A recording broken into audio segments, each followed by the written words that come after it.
Right, నమస్తే everyone, welcome to RK education. So ఇప్పుడే BSc nursing course complete చేసినటువంటి Siddhu brother తో ఒక ఇంటర్వ్యూ చేసాం.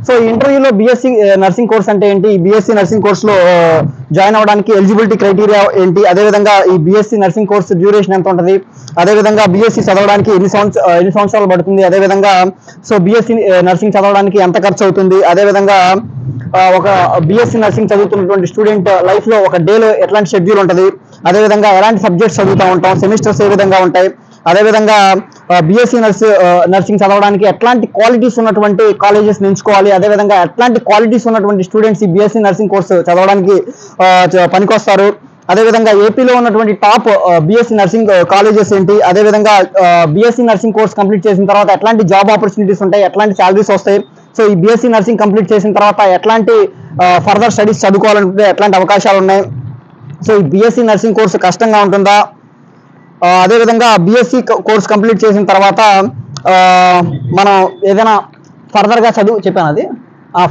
అయిపోయింది గాయ్స్. బీఎస్సీ కోర్సుకి సంబంధించినటువంటి బుక్స్ ఎక్కడి నుంచి పర్చేస్ చేయాలి, సో అదేవిధంగా బీఎస్సీ నర్సింగ్ ఓపెన్ డిగ్రీగా చదవచ్చా, జిఎన్ఎం నర్సింగ్ అంటే ఏంటి, బీఎస్సీ నర్సింగ్ అంటే ఏంటి, ఈ రెండింటి డిఫరెన్స్ ఏంటి, ఏది చదివితే బెస్ట్ అని, సో ఇట్లాంటి ఎన్నో విషయాలు డిస్కస్ చేస్తూ కంప్లీట్ వీడియో చేయడం జరిగింది. ఆ కంప్లీట్ వీడియోకి సంబంధించినటువంటి లింక్ ఏదైతే ఉందో మన ఛానల్ ఆర్కే ఎడ్యుకేషన్ ఉంది కదా, మన ఛానల్ నేమ్ కింద పోస్ట్ చేయడం జరిగింది. మీరందరూ కూడా ఆ వీడియోని క్లిక్ చేసి ఫుల్ వీడియో చూడండి, సో దట్ మీకు ఒక మంచి క్లారిటీ వస్తే ఇట్లాంటి వీడియోస్ కోసం మన ఛానల్ని సబ్స్క్రైబ్ చేసుకోండి. సో బ్రదర్కి థ్యాంక్ యూ చెప్దాం. Thank you brother. Thank you Kiran. So thank you guys.